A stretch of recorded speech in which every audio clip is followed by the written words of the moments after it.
Hello, you're listening to Me and Paranormal You with your host, Ryan Singer. Because it's more fun to believe.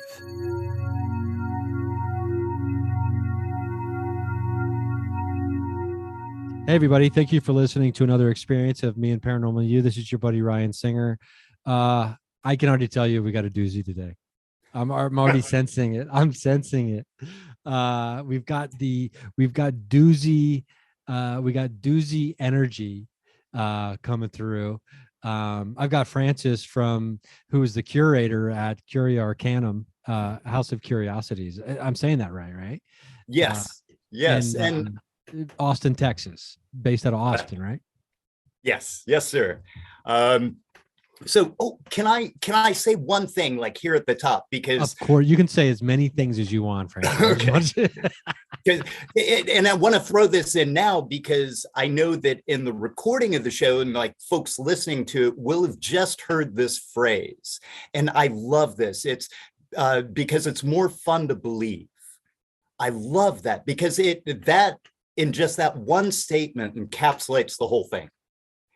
Because there's so much that if you start digging into that, which we could spend the whole time just, evaluating that, but, it really does just encompass the whole kind of spirit of the whole thing, because, on the one hand, it acknowledges that it is a participatory thing, all of this stuff that you go into, we go into, and all of those things, it really is about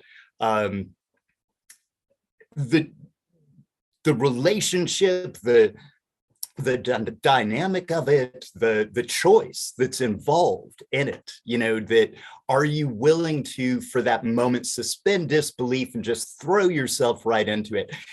That's kind of the premise of the entire, P.T. Barnum sideshow, is this whole idea that, yes, a lot of people are going to leave there thinking like, well, that was all a bunch of, whatever. But for that moment, when they stepped in there, the idea was to create this environment of a suspension of disbelief, and allowing that sense of wonder and awe and belief and all of those things that make life just this beautiful and random and absurd at times, tapestry that we all live in, and just how much that is that brings the spice of life, to it. Anyway, I'm on a ramble. So no, I mean, you know what? I mean, if there was ever anything in the world built for ramblings, it's the podcast format. So I love it.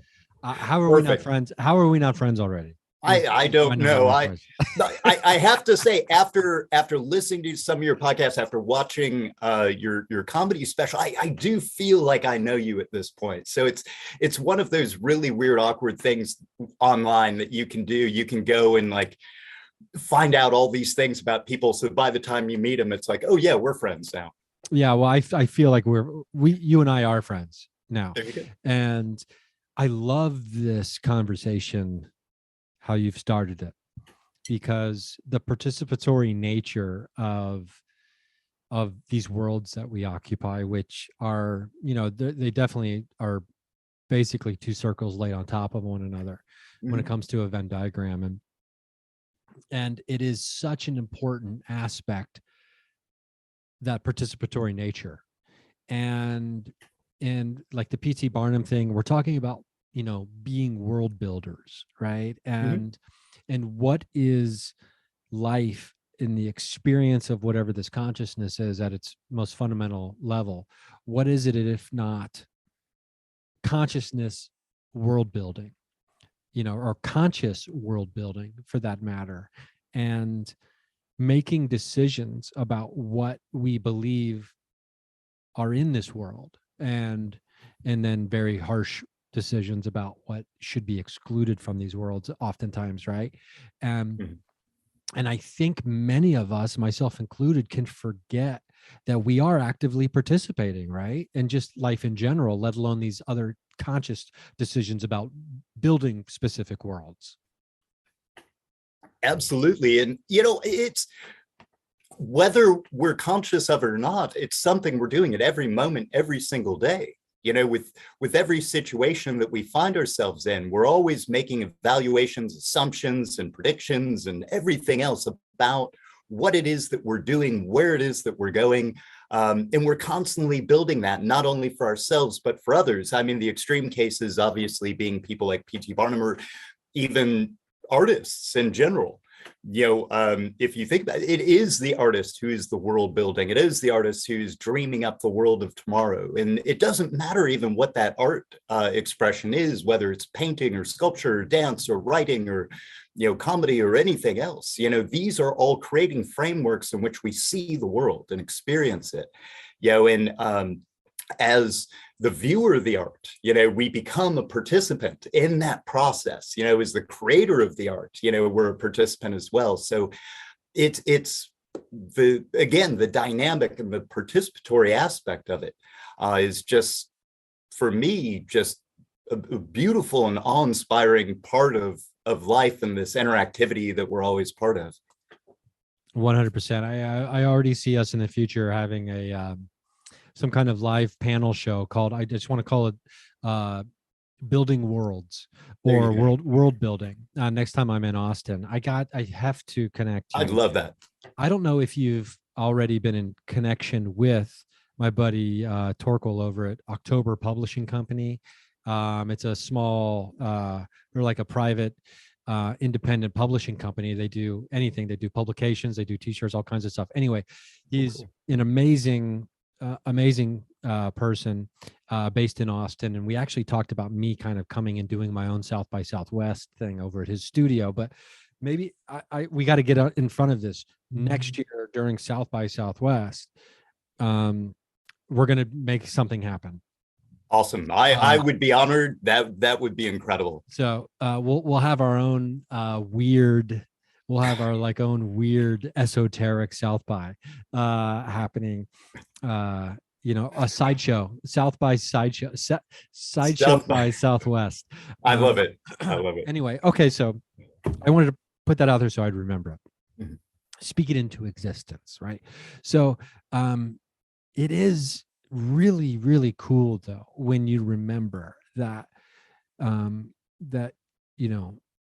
it's not a responsibility. And it's not even an obligation as much as it's I don't know, sometimes I don't know what the verb for, being compelled, or like a compulsion to build worlds as an artist. And I think what people can forget is that every single person has that artist inside of them.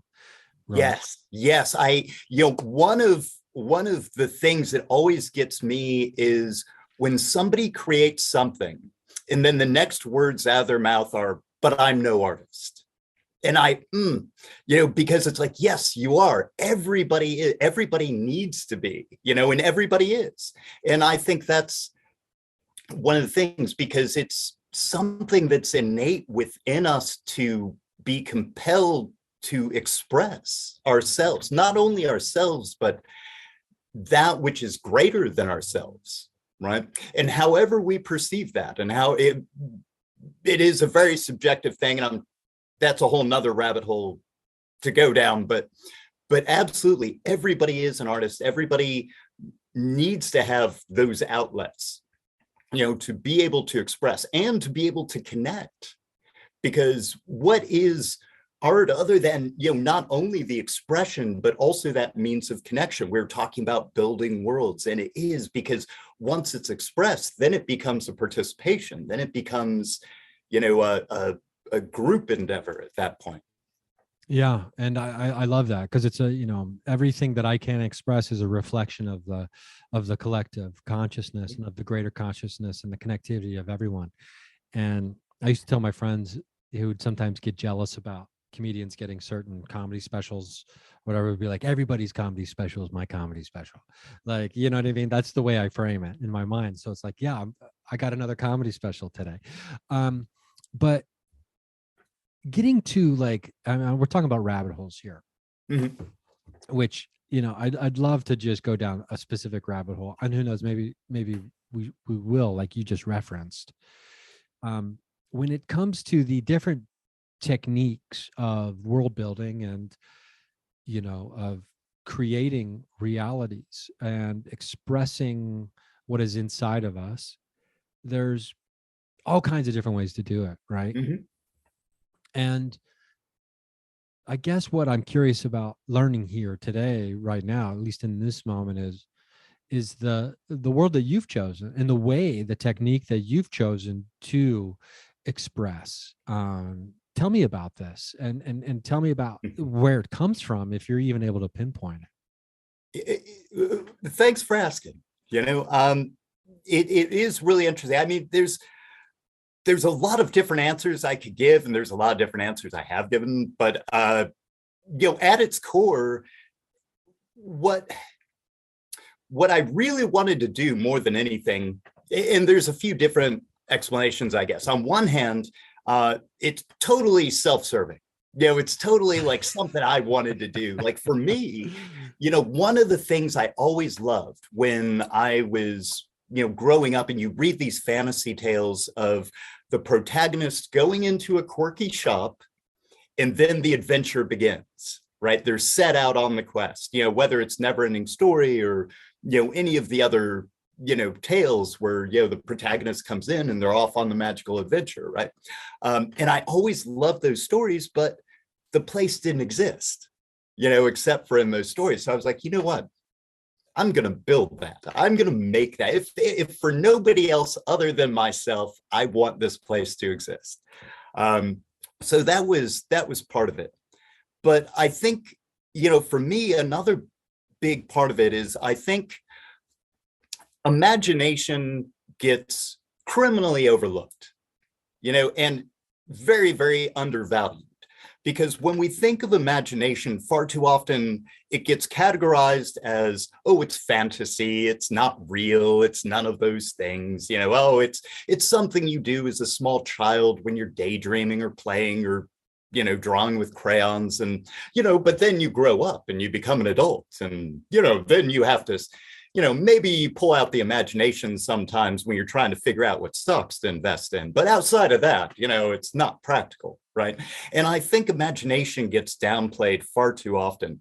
But I think, like we were talking earlier, it's the very thing that adds nuance and a sense of wonder and awe to things, and even is the basis of hope in general, and all of those things. So for me, I wanted to create a place where, if nothing else, somebody could walk in and just for a brief moment, very much in the same mindset of, say, P.T. Barnum, for that brief moment, be able to set aside all of those, very mundane and worldly worries and concerns, or even mindset, and be able to step into this other place that's kind of like, oh, okay, and allowing the imagination to just kind of run amok, for a little bit, and kind of recapture a little bit of that spirit.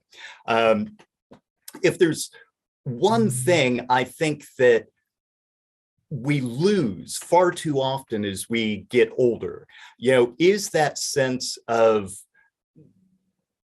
imagination that is very much tied in with the spirit of play. And when we're a child, we intrinsically understand that. And it's the basis even of magic, is that same spirit of a child at play. I mean, think about it. Here's a kid, and he picks up a stick, and man, that's a mighty sword, and he's fighting a dragon, and he can practically feel the heat of the flames coming down on him.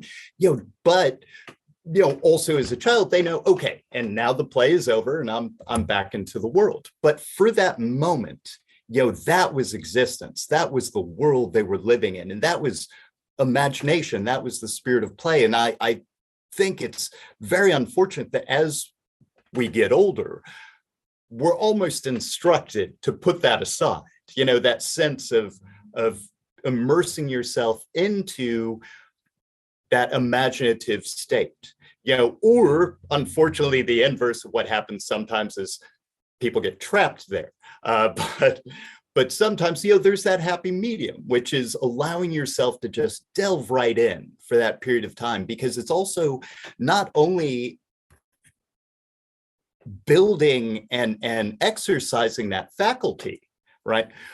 But it's also maturing it. It's also a process of developing it. And I think that's another thing that tends to go by the wayside. We're very into developing the logic and the rational and all of these things, but unfortunately, the building and development of imagination is something that far too often takes a back seat to all of the things that are far more practical. So there's my ramble. Okay. Well, I mean, it's I mean, you touch on a lot of things there that are really fascinating to me, and one of them too is the how we can be instructed to leave that world, as we grow older, and I know for me, I like to not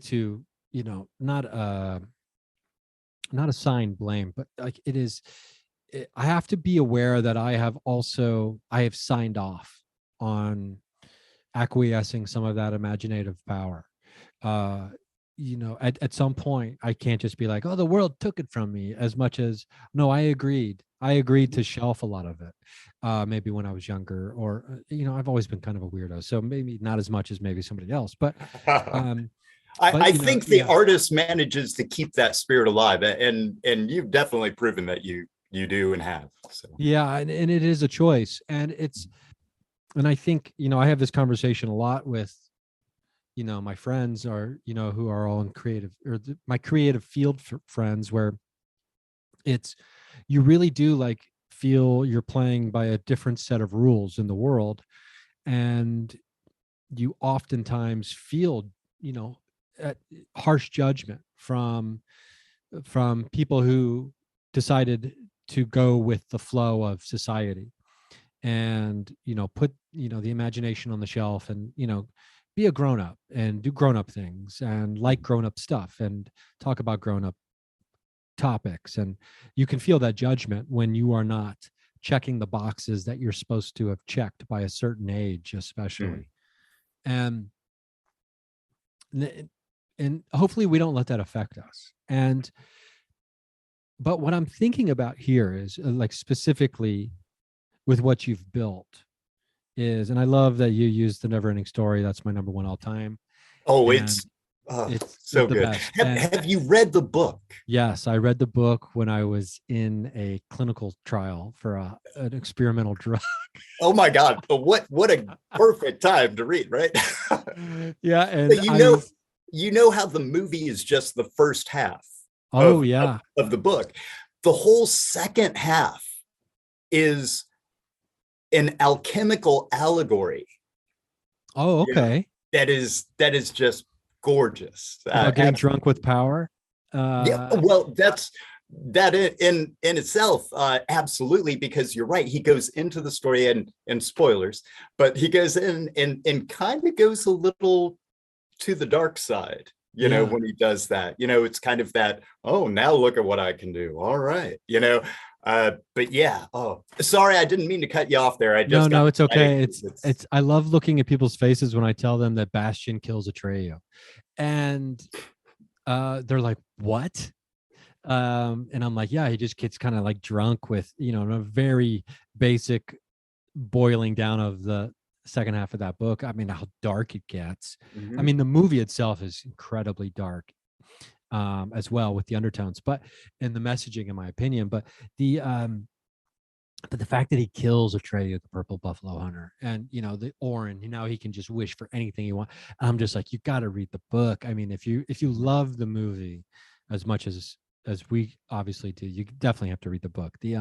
But that movie's a great example of this space, right? This space that can launch someone, this space that can spark something in the imagination that never leaves, and that is somewhat responsible for starting the fire that burns on in someone's life as they pursue passionately a dream, or a craft, or a vision. And so I'm curious, how long have you had the place? So as a store, as a shop, we've been around for about 5 years. As an entity of some sort or another, we've been around for about 15.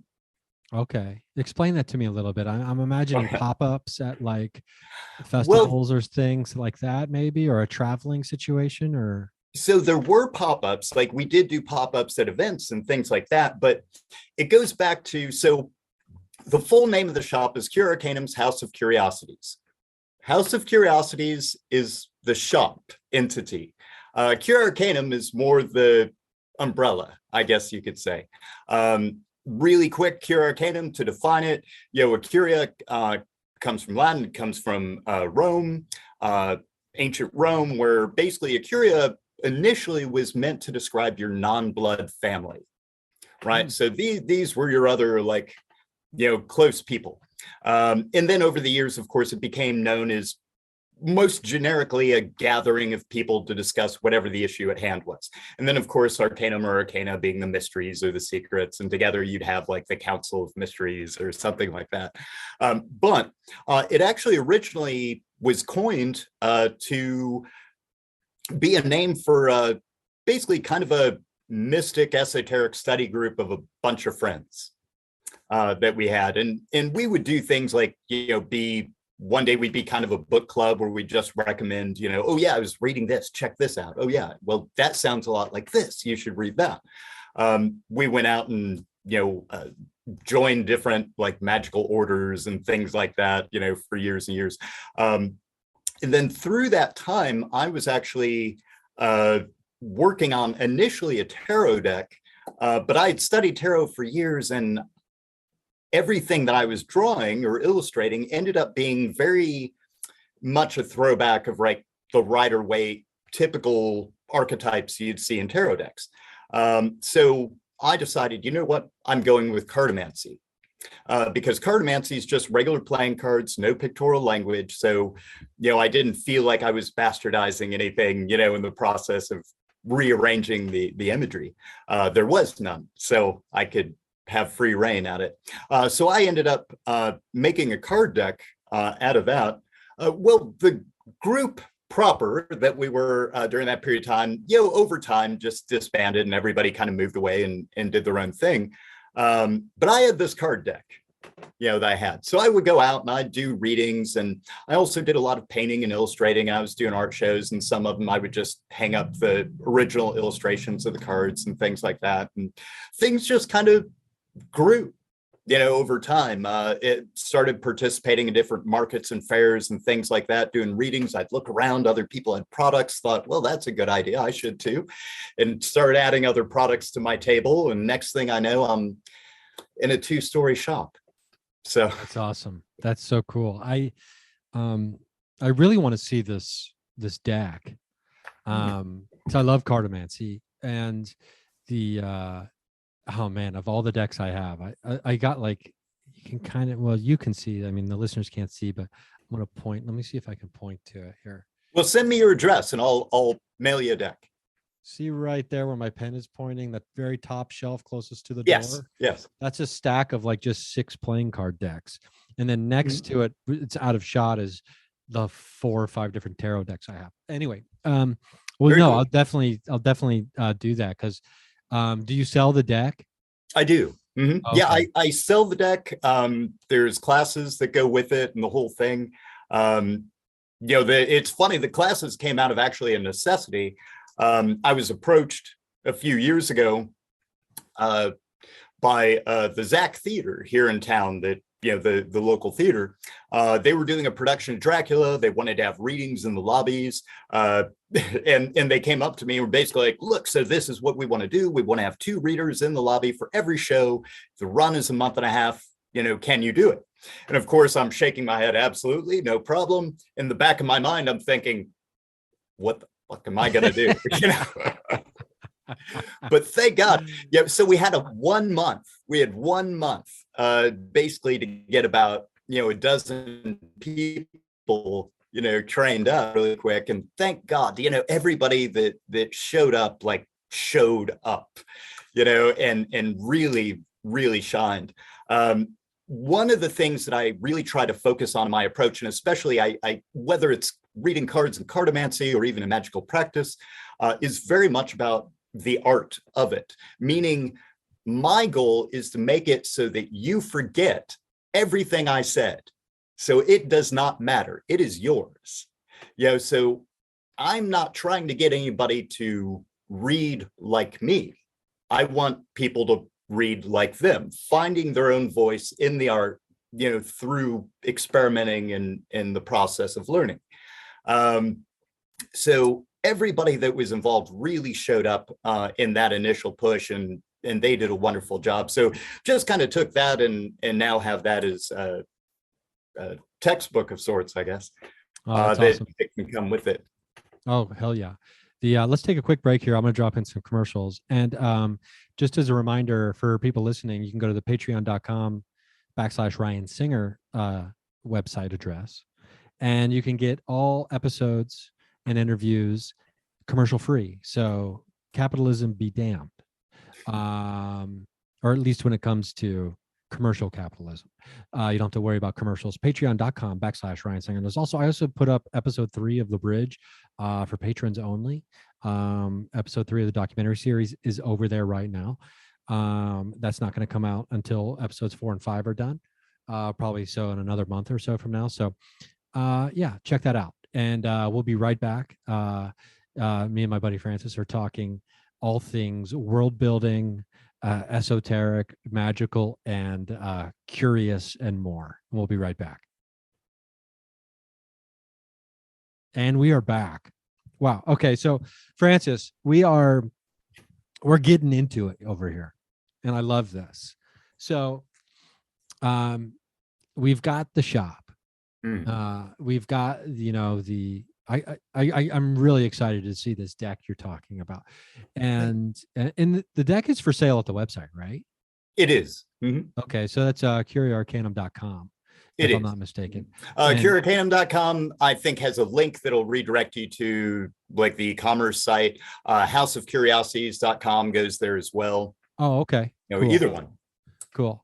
And so what started off as a loose gathering of friends who are interested in the mystical, the esoteric, the supernatural, and the magical turns into, you said something that was pretty interesting. You said a bunch of us went into join different magical orders. Now, was this on purpose to try to gather as much disparate information from different magical orders on purpose, or everybody just kind of leaned into maybe a magical order that they thought was more aligned with their style? We all kind of jumped into a few.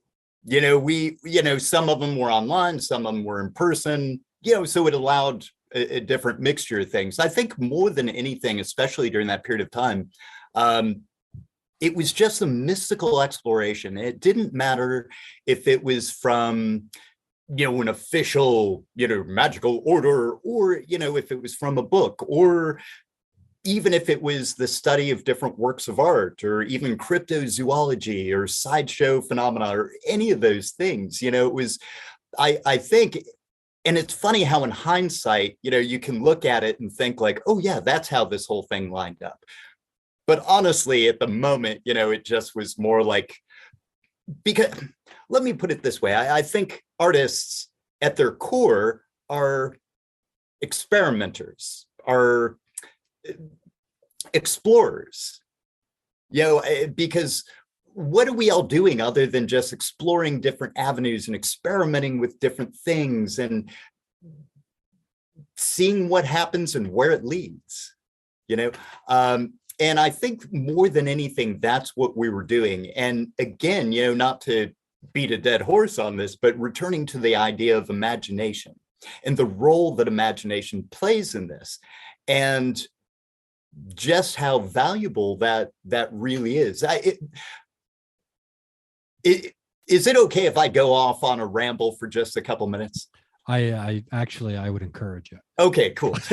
So, a lot of it has to go with my initial reasoning for even wanting to do a divination deck. I've always been a huge admirer and fan of Carl Jung, and the whole idea of synchronicity, right? And one of the things I really wanted to dive into, especially with divination, was almost like, I wanted to prove to myself if there was anything to this. Is there anything to synchronicity? Is it all just in your head? Is there something cosmic going on out here? What's going on? And of course, the answer was not that simple. Yes. I because so many times we go down a path and we have an assumption, right? It's almost a binary. It's going to be this or that. Let's go and determine which one it is. Only to realize as you get further down the line, oh, I was asking the wrong questions. It was neither one. And when it comes to synchronicity, it is very much that. It is very much like, don't try to pigeonhole this one because you're going to be really disappointed. On the one hand, if you look at what synchronicity is defined on a very technical level, right? It's meaningful coincidence. Once again, we return back to the idea of it's a participation, right? It's not just something, but here's the other interesting thing. It's a meaningful coincidence, but something had to have happened for that meaningful connection to even be made, right? So in synchronous, so to give you a personal example, so a number of years ago, we went to go spread my mother's ashes, who had passed away years and years ago. And immediately after we had spread her ashes, I look over and what do I see but a dung beetle rolling the dung. What an incredible moment, right? Because, that being the Egyptian symbol of rebirth, in life, happening right there, just the moment after, having spread those ashes. And so on the one hand, I had to know that mythology to be able to make that connection, right?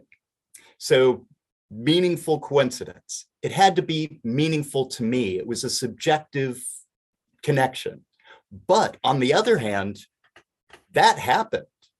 That was right there. It was right there at that place, at that time, at that moment. And my gaze happened to go in that direction at that moment. Think about it. You're talking about something that's like little tiny, on the ground, surrounded by like other rocks and stones and dirt and everything else. But for some reason, my attention zeroed in on that.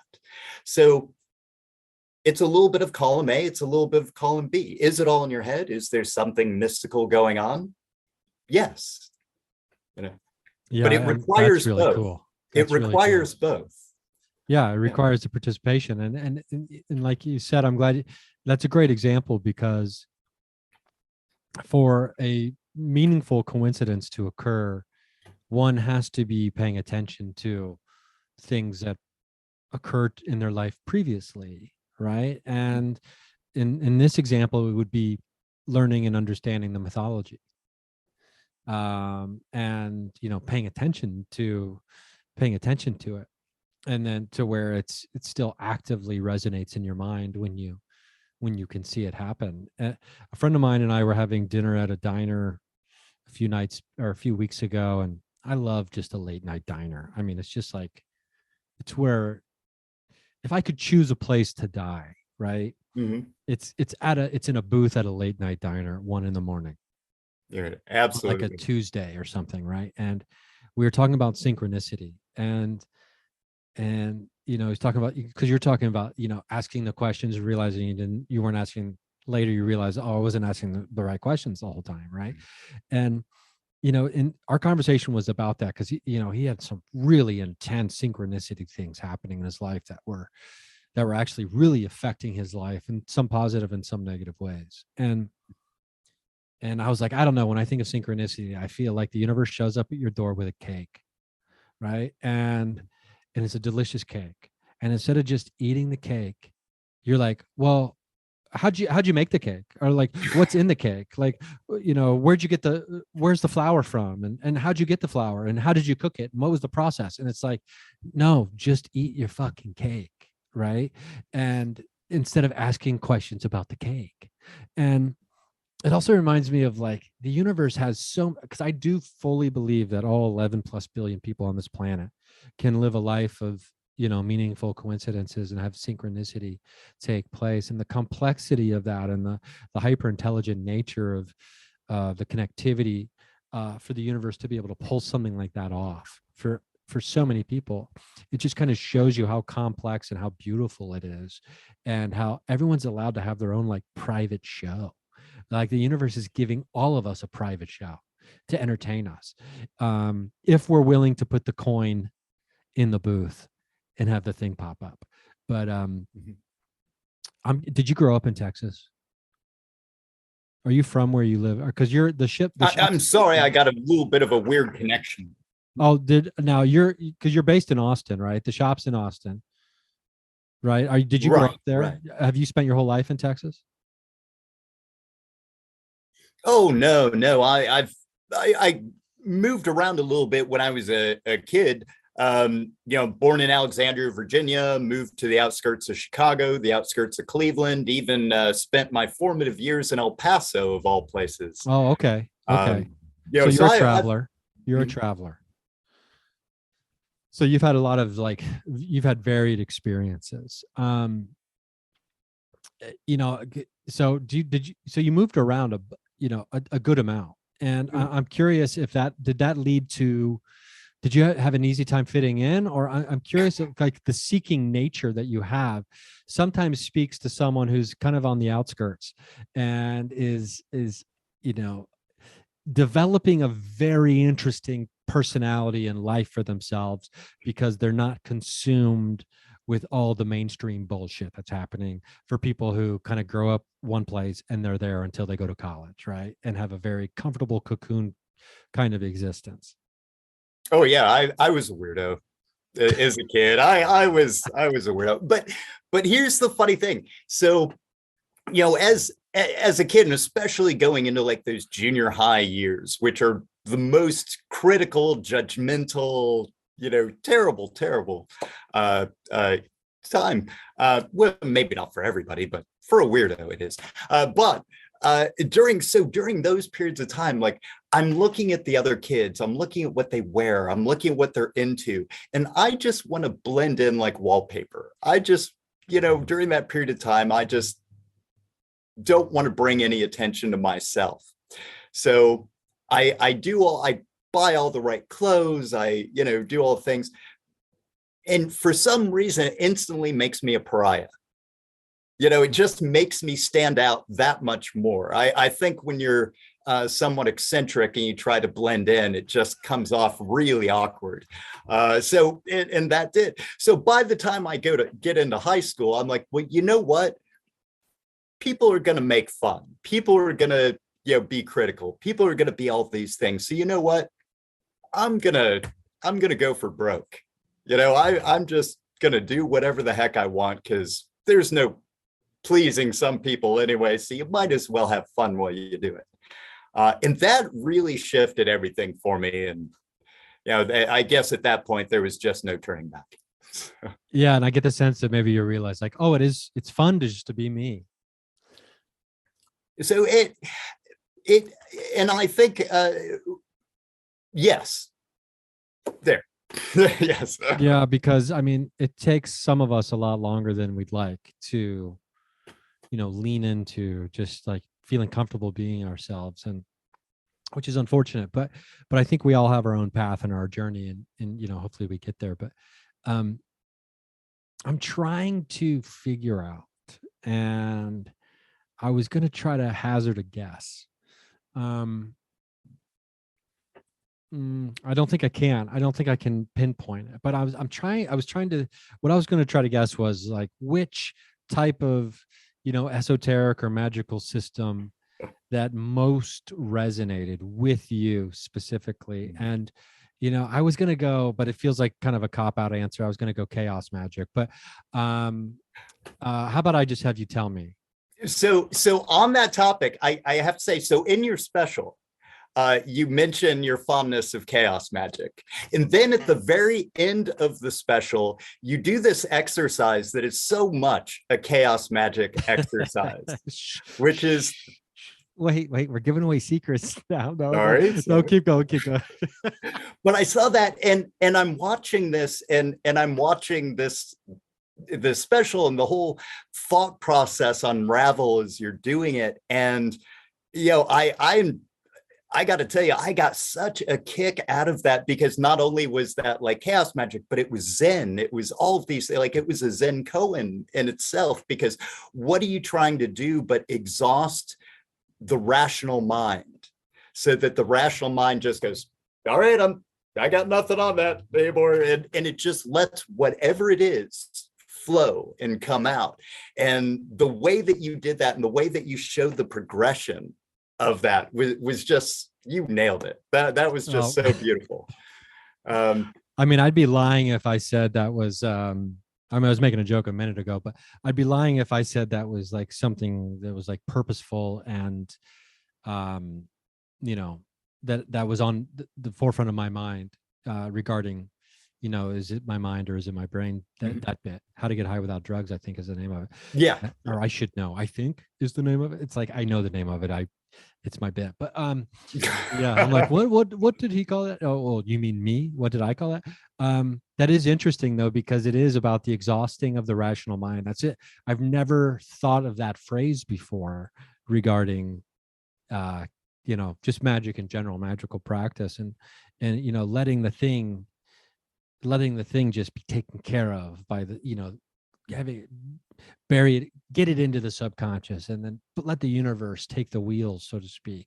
So that's interesting. Now, are you like a practitioner currently of anything specific? I patchwork things together. I mean, I've gone through different like Rosicrucian systems, Martinist systems, other things also. That's interesting.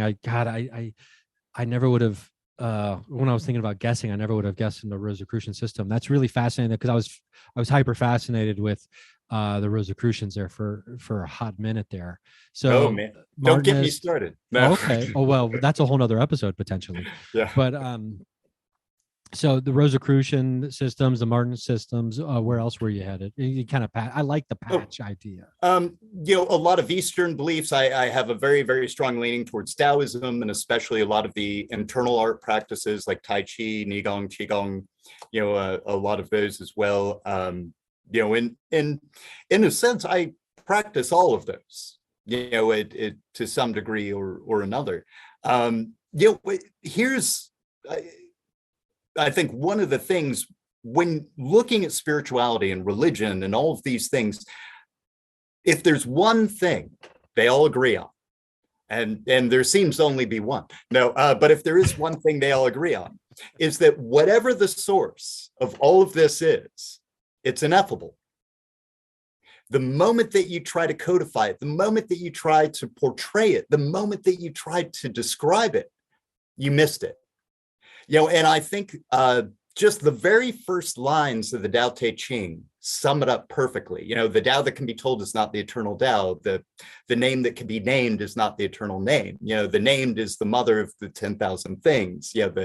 So that is something that, again, if there is one thing that is universal, is that ineffable nature. So what does that mean? That means that everybody's right. That means it's subjective. That means that however the person interprets whatever that is, that's their relationship. So everybody's right. You see it this way. Cool. It's kind of like trying to argue what the best style of music is. It's like everybody loves music. Everybody responds to music, but not everybody responds to the same music. And a lot of these things are very similar in much the same way, whereas everybody has some kind of a sense that there's something more. Like, even if they see it as a big black void, there's something big, and however that's perceived is, again, it's that relationship. It's that there is choice involved in there. Now, from there, we can get very much into Plato and Neoplatonic thought and Jungian archetypes and everything else, which is a fun conversation, but that's a whole another rabbit hole. Yeah, it definitely is. I just remember being not even a kid, but being a grown up and, kind of hearing the phrases like, that we're talking about, like, the true name of, if it can be spoken, it's not the true name of. So you're right? like the Kabbalistic Yad He Vahe? Well, I mean, like, I'm growing up Catholic and Christian and just like from reading and researching, I remember being younger and just hearing that and just being like, but interpreting it in a way where, like, I think some people will be like, you're not allowed to say the name of God, right? As opposed to the interpretation of, well, if you can say the name of God or whatever, it's unspeakable, or it's unknowable in that way to be able to be spoken, as opposed to you're not allowed to speak it, right? Which to me resonates in a deeper way. And I do know that I'd love to know the answer, right? The secret of life, if we want to call it that, right? And it's funny to me because it does circle back here to like having a house of curiosities, right? And because there are so many mysteries in the universe, and ultimately the meaning of life is one of the biggest, if not the biggest of all the mysteries, I suppose, to many people.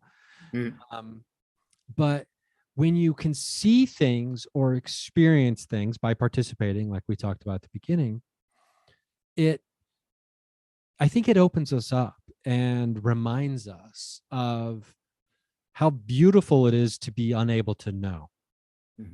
Right. And the reason it's so beautiful that it's impossible to know, at least in some situations, seemingly, is because we want to know. Right. Like, so when you see like something that's so like, like, what would you say is the number one or one of the most popular things that you have where people are just kind of like, oh, what the fuck? Like, oh, this is such an interesting thing. Like, oh, this is a really fascinating piece, right? Because they want to know, like, oh, where'd it come from? How was it made? Is it real?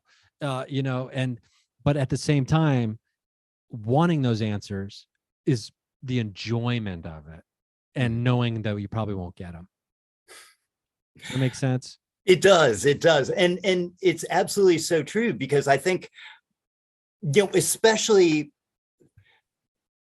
talk about proceeding with the wrong question, right? I mean, it's like, what's the answer? I think if there is a fundamental question that every human asks every day from the time they're born until the time they die is, what the fuck is going on?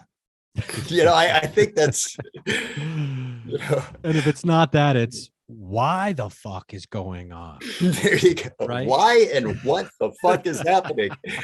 And the most fundamental question that we'll never get, a definitive answer to, because I don't think that it's something that was ever intended for there to be a definite answer to, because the moment you do that, it's game over, right? We talk about free will and choice and all of these things, well, that's only there as long as you can't answer that. It's like, I don't know, let's keep going. Let's explore, let's find out, let's experiment and tinker with shit and see what it does. And that's what we as humans excel at. I think we do, well, anyway, whole nother rabbit hole there. But which leads to the question that you asked, which is, so what is it that people, would come in and be really fascinated by? And, I think, like spirituality, like music, like anything else, it has more to do with what the person comes in with than what necessarily I have here. There's a wide array of things, and what stands out is going to be based on what the person brings to it. So some people might look at something like a Fiji mermaid, which is that part fish, part, or the original ones were like part fish, part monkey, taxidermy together. Some people might look at that and find that fascinating. Some people might find, some of the more secret society or mystical order relics more fascinating, or, it all depends on where they're at, in what would spark that interest, that imagination, that curiosity, within them. Yeah. I've definitely gone through exactly what you're talking about, because sometimes there's a ton of great shops out here in Los Angeles, and depending on where I'm at, I'm either drawn to the books, the jewelry, or if it's a place that is a curiosity shop as well, like, oh, what do they got in a jar? Like, what's in the jar? What's floating around in a jar around here? Like, what weird abomination of creature is, and like you're saying, like the Fiji mermaid. It definitely is such a off the beaten path, like literally and figuratively, thing to do, to run a curiosity shop. My friend Sarah, who was got us hooked up for the interview, has lived in this world, has spent some time there, and it's such a fascinating thing to like really go all in on being on the outside, being on the outside looking in, going all in on that, like, which I love. And I can just imagine, like, I don't know, going into like, whether you're, I don't know if you own the building, if you're leasing it, but like, hey, this is what I'm gonna do with the space. And they're like, you're gonna, but I mean, Austin also loves being weird, right? Austin self-identifies as weird. So I think maybe it's a little different in a place like Austin, but I don't know. Tell the HOA. No, I'm joking. Oh man. So is it just you running the shop, or you got partners? What's going on? Like, is there anybody we need to, make sure we shout out and, include in the in this, or is it pretty much you running the thing? I kind of started it, but I definitely have to give a lot of credit to all the people who have helped out and assisted over the years. A sideshow performer and excellent gaff maker, Juan Martinez, working with him over the years. He has educated me a great deal, on this world. He's also loaned a number of his collection as well. So he definitely has a number of items in our gallery here as well. And he's performed here at different events. We've worked together quite a bit. So I definitely have to give a lot of credit to him. Another gentleman by the name of Saul Ravencraft, who also does a lot of mystical, magical performances and things like that. He comes in here, quite often to kind of sit in and do readings and consultations and things like that. So working with him has been great. And then of course my wife has done a tremendous amount, especially when we do events and things like that, when I'm running around like a chicken with my head cut off, and she'll be right there helping out and assisting. So I mean, a lot of people have helped out over the years, and I don't think that there's really any project that anyone could ever really say, oh yes, this was all me. It's almost always a group endeavor, and I love that it is too, because when you work that way, there's just dynamics and energy to feed off of and build. And I just love those artistic collaborative endeavors. So I may have initially gotten the ball rolling, but we would not be where we are right now without everybody that took part in it along the way. That's awesome. And I'm missing names already, so if anybody is listening to this and I didn't mention you, know that that was unintentional, but you are recognized. You can mention them next time. There you go. Awesome. Yeah. So that's awesome. So I was going to ask you if there's like performances there. And so you do have like readings and even performances there as well. Oh yeah. So we from time to time we'll have either sideshow performances here. We've had actually burlesque performances. We've had small plays here as well. And from time to time we even do art salons where we'll have about 3 different artists come in, well, after hours, just open it up, set up easels throughout the gallery area. And if I'm feeling particularly fancy that night, I'll even break out the absinthe fountain and did you say absinthe fountain? Yes, I did. Yes. Oh, I've never had absinthe. Really? And it sounds like I'd have to try it. The first time I try it has to be from a fountain. Oh yeah. Oh my God. Like, what do you throw into that fountain to make a wish? It can't be a quarter. It's got to be something. It's got to be like something else. Like, I don't know what it would be. Oh, that sounds rad. Well, I can't wait to come check out the space and check out the store or the shop. Thanks. Let's talk before we wrap it up here, because we're getting close to an hour here. Oh my gosh. Wow. But I want to circle back to the beginning here and, just kind of, revisit something that I think is at the heart of all of this. Right. And it's like being a participant. But with that comes, there comes a certain amount of, well, there's obviously a lot of curiosity, not to like, try to be punny here, but be punny. There's a curiosity about the universe, the world around us. And, and it shines through in your exploration of magical and esoteric traditions of, leaning into who you truly are once you get to high school, kind of releasing the bonds of society or the trappings, right? Being like, I tried to do the fit in thing and it obviously was, the universe didn't want me to fit in. And it showed me that in a pretty quick and powerful way. And so you went with it and here we are now. Right. So when it comes to the curiosity and the love of exploration, it can be difficult at times for those of us in this world to keep our motor running and to feel like we're not just swimming upstream and, getting ready to drown doing it.